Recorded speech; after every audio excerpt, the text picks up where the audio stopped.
일단은 지금 1억이란 돈이 서울이 안 되더라도 경기도하고 서울의 인근 지역 있지 않습니까? 출퇴근 충분히 가능한 지역. 남들이 안 할 때 사는 거는 훨씬 확률이 높다고 생각해요. 한강변을 끼고 있는 지역치고 가격대가 괜찮은 것 같아요. 이게 재건축이 되면 어디로 이사 오겠어요? 가격 방어가 잘 된다. 이렇게 생각하시면 될 것 같아요. 좀 5년, 10년 지나면 상당히 인기가 끌 것이다.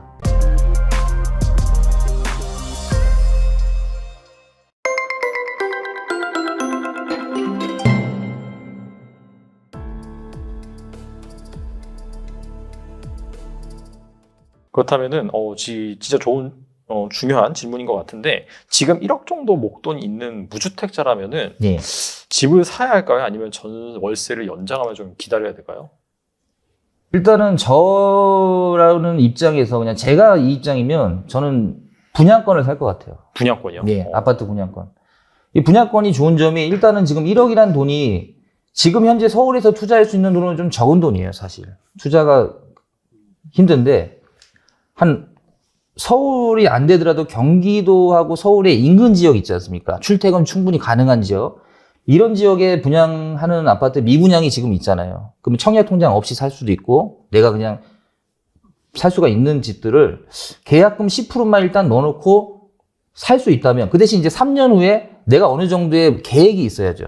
만약에 내가 이제 결혼을 안 했고 내가 그 집에 굳이 들어갈 필요가 없다.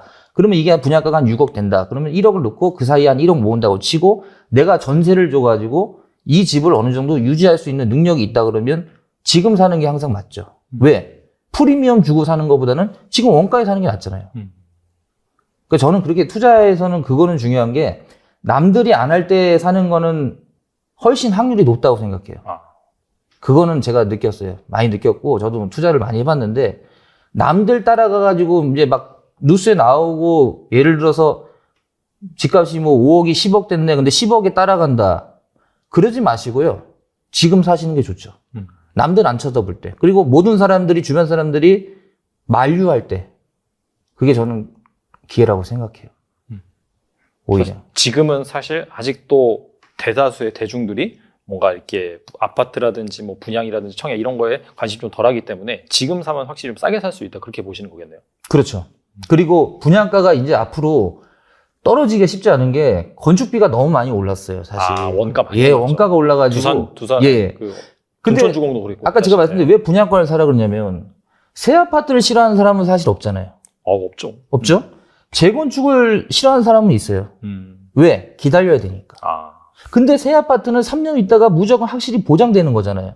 그럼 새 아파트를 그 동네에서 내가 그 지역에서 새 아파트를 갖고 있다는 건 랜드마크 아파트를 갖고 있을 확률이 높아요. 단지 수가 규모가 어느 정도 된다면.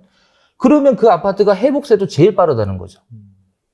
그러니까 우리가 투자라는 건 결국 흐름이잖아요. 흐름 속에서 지금같이 어려운 시장에는 신축 분양을 3년을 밀어놓고 제가 배팅을 하는 거예요. 쉽게 가면. 그래서 지금 현재 1억 가지고 살 수 있는 돈 현실적으로 부족합니다. 기존 아파트 사기는 부족해요. 그러면 저 같으면 서울이 좀 힘들고 제가 버겁다. 그러면 서울의 바로 인근, 뭐 예를 들어서 부천, 강명의 가장 인근 지역으로 24평이든 뭐 18평이든 아파트로 투자하는 게 실패 확률이 가장 적다. 저는 그렇게 보고 있습니다.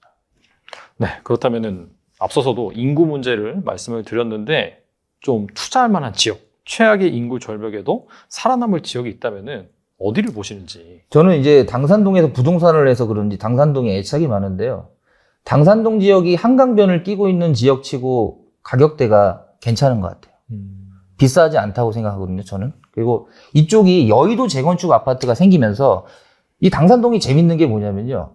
여의도도 있고 목동도 있잖아요. 맞아요. 이 두 군데가 다 재건축이잖아요. 그럼 당산동이 결과적으로 여의도 재건축하면 여기 7,000세대 좀 넘거든요. 그 다음에 목동이 한 2만 세대 돼요.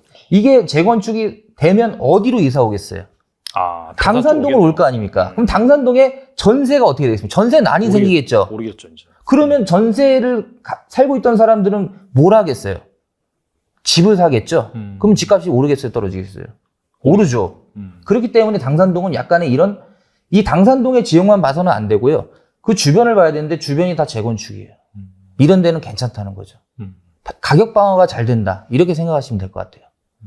그래서 제가 당산동에 있어서가 아니라 아무리 생각을 해봐도 당산동이 향후 이 재건축이 시작하는 시점에 상당히 부각될 확률이 높다. 저는 그렇게 보고 있습니다. 그리고 2호선, 9호선, 5호선 지하철도 좋고요. 젊은이들이 많이 사는 지역이에요. 예. 그래서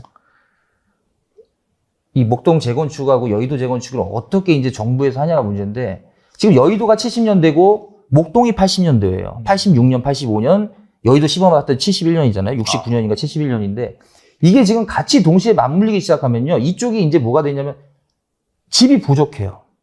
집이 부족하면 전세가 오르고 아까 말씀드린 전세가 오르면 매매가 뛰게 돼 있어요. 대부분.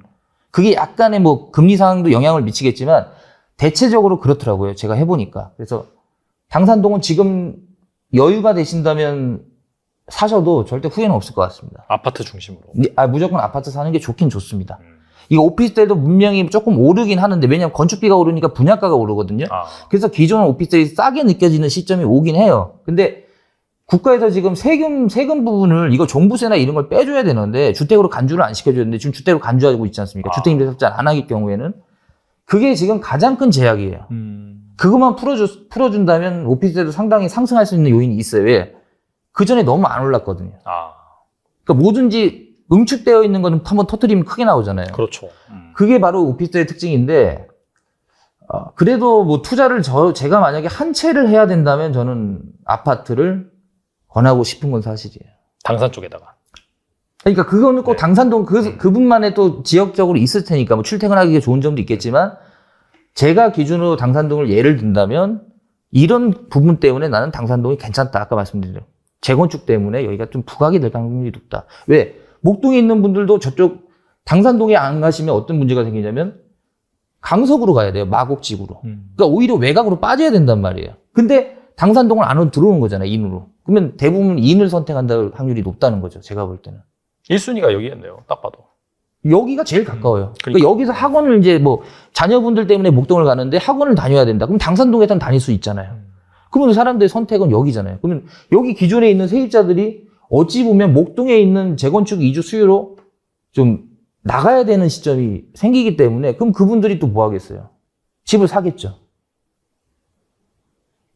그래서 저는 당산동을 좀 지금은 보다 좀 5년, 10년 지나면 상당히 인기가 끌 것이다. 그렇게 보고 있습니다.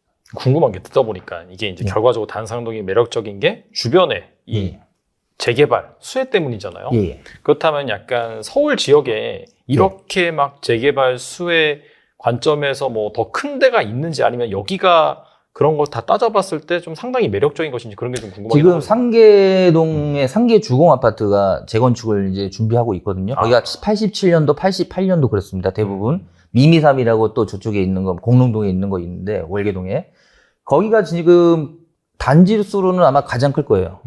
근데 거기는 이제 강북이지 않습니까? 그렇죠. 약간 좀 끝잖아요. 예, 노도강이기 때문에 그쪽 지역하고 이쪽 지역하고는 조금 수요가 달라요. 그렇겠네. 완전히 다르기 때문에 여기 서남부 쪽은 솔직히 여의도 재건축, 목동 재건축이에요. 두 군데밖에 없는데 크게 따지면 여의도 재건축은 지금 너무 밀어놨어요. 사실은 10년 전에 시작을 했었어야 돼요. 하긴 50년 정도 됐어요. 지금 50, 60년대 돌아갑니다. 그러면 이거 조만간 근데 이게 뭐냐면 1구역부터 9구역까지 나눠졌거든요. 그 아파트 단지별로 9구역까지 나눠졌는데 한 번에 재건축을 못 하지 않습니까? 그렇죠. 그러면 이게 뭐 1구역부터 9구역까지 순차적으로 한다면 20년에서 25년이 걸려요. 그러면 마지막에 걸린 재건축은 80년 가까이 되는 겁니다. 와. 이게 그러니까 말이 안 될 정도로 지금 문제가 심각하고. 그러니까 목동, 제가 이런 생각도 했어요. 여의도 재건축 끝나면 목동 재건축 할까? 그러면 목동이 또 70년 되네. 이게 안 돼요. 그래서 둘이 어쩔 수 없이 같이 병행해서 들어갔는데 예전에 잠실 아파트도 기준을 보면 두 단지씩 했어요. 그래서 여기 목동도 지금 14단지까지 있는데 두 단지씩 할 것 같거든요. 그럼 두 단지가 몇 세대냐? 5,000세대가 넘어요. 한 6,000세대 되거든요. 그 6,000 가구가 어디로 나가야 되냐? 그런 문제가 있죠, 또. 근데 여의도도 또 재건축이네? 목동도 재건축이래? 그럼 거기 한 10,000세대가 한 번에 나와버리면 좀 그 문제가 있지 않을까요? 이건 뭐 시간 싸움이네요. 언젠가 무조건 될 만한 그런 지역이라서. 여기는 안 될 수가 없어요. 그리고 이제 당산동이 아까 말씀하신 것처럼 서울 내에서 입지를 따져봤을 때 또 비싼 지역이 아니다 보니까. 그렇죠. 교통하나는 여기 분들이 생각하시는 분들이 뭐냐면 교통하나는 너무 좋대요. 그래서 이동을 못 하겠대요. 여기가 9호선 또 급행이잖아요. 당산이. 맞아요. 그러니까 당산에서 강남 다니는 분도 많고 여의도는 특히 가깝고요. 완전 가깝죠. 예, 근데 여의도가의 문제는 주상복합, 뭐 롯데캐슬, 뭐 금호울 리첸시아 빼고는 새 아파트가 없어요.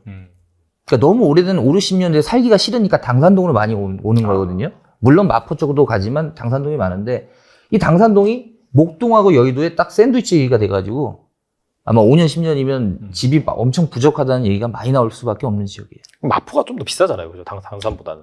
비쌉니다. 그렇죠. 그러니까 예. 확실히 이쪽이 여러 가지 따져봤을 때 괜찮네요.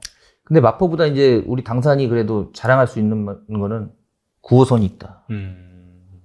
마포는 5호선 하나밖에 없죠. 네. 그래서 교통은 더 좋아요. 근데 마포가 아무래도 이제 인프라가 좀 낮긴 한데 당산은 앞으로 좀 개발이 좀 되고 부각이 앞으로 될 수 있을 것이다 저는 이렇게 보고 있습니다. 네, 뭐 지금 뭐 사실 인프라가 좋다라기보다 앞으로 좋아질 때가 사실 투자 매력이 있는 거기 그렇습니다. 때문에 예. 그런 관점에서 또 보면 좋지 않을까 생각이 들고요. 그러니까 당산 얘기를 좀 많이 했네요. 네. 하다 보니까 아무래도 제가 그쪽에 있으니까. 팔이 좀 안으로 굽는다. 예. 근데 근거가 명확하게 있으니까 예. 뭐 이렇게 좋은 물건 찾으신 분들 같은 경우에는 잘 귀담아 들으시면 좋겠다는 생각이 들고 그리고 이제 마지막 질문인데 부동산 투자로 노후 준비를 하려면은 어떻게 접근하면 좋을까요? 노후 준비다. 그러면 이제 노후를 생각하고 어떻게 보면 아파트 한 채, 내 한 채를 갖고 있는 분도 있고 뭐 건물이 있는 분도 있겠지만 기준적인 노멀한 수준을 제가 말씀드리면 아파트 한 채라면 그래도 서울에 똘똘한 한 채를 갖고 있으려고 노력을 해야 될 것이고 그 집을 통해서 나중에 뭐 연금도 있지 않습니까? 주택연금도 받아야 되기 때문에 노후 준비를 어떻게 한다 그러면 참 어려운 질문이긴 한데 이게 뭐 답이 없는 질문인데 그래도 약간 그런 상담이 있지 않으세요? 그래도 뭔가 똘똘을 한 채 가지고 내가 뭐 노후까지 뭐 이렇게 근데 안정적으로 이게 살고 싶은데 결과적으로 부동산은 돈이 움직이는 거잖아요. 똘똘한 한 채 싫은 사람은 없겠죠. 근데 이게 안 되는 사람도 있으니까 저희는 거기에 또 맞춰줄 수밖에 없잖아요, 입장이. 사실 서울에서 인프라가 잘 되고 병원이 많고 지하철이 많은 곳은 앞으로 인기가 있을 확률이 굉장히 높습니다. 그러면 결과적으로 당산동도 거기에 포함이 될 수 있다는 거예요.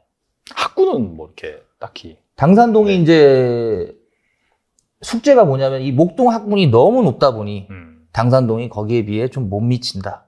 그래서 당산동에 있는 분들이 또 목동으로 이사를 많이 가요. 자식 교육 때문에. 예. 그리고 이제 크면 다시 당산으로 회귀해요. 그래서 여기가 좀 그런 특징이 있는 곳이라서 당산동과 목동은 좀 떼어낼 수 없는 그런 좀 있는 것 같아요. 그 관계라는 게요. 그래서 당산동에서 목동으로도 많이 오고 목동에서 수능 끝나면 당산동으로 다시 넘어오고 그렇습니다. 알겠습니다. 뭐 이렇게 오늘 아주 좋은 말씀 많이 해주셨는데 끝으로 이 영상을 보시는 시청자분들을 위해서 한 말씀만 해주세요. 예, 저희도 이제 현장 속으로 유튜브를 지금 현재 운영하고 있고요. 그리고 이제 부동산에 한 17년간 지금 운영을 했는데 사실 한마디로 말하기가 참 어려운 게 부동산입니다. 그래서 이게 정답이 있으면 너무 쉽죠. 근데 정답이 없고 저도 많이 틀리기 때문에 항상 공부하는 자세로 뭐 저한테 문의를 주시던지 아니면 뭐 어떤 댓글을 남겨주시면 제가 성실히 대답을 하겠습니다. 아무튼 오늘 나와가지고 너무 즐겁고 저도 많이 배우고 갑니다. 감사합니다. 네, 대표님 또 이렇게 현장 경험이 무려 17년이나 있으시기 때문에 정말 시시각각 돌아가는 부동산 시장의 또 상황을 또 알기 위해서는 대표님 또 운영하신 채널 방문하시면서 많은 정보 얻어가시면 도움이 되지 않을까 생각이 됩니다. 지금까지 윤지우 대표님 나와주셔서 감사합니다. 예, 고맙습니다.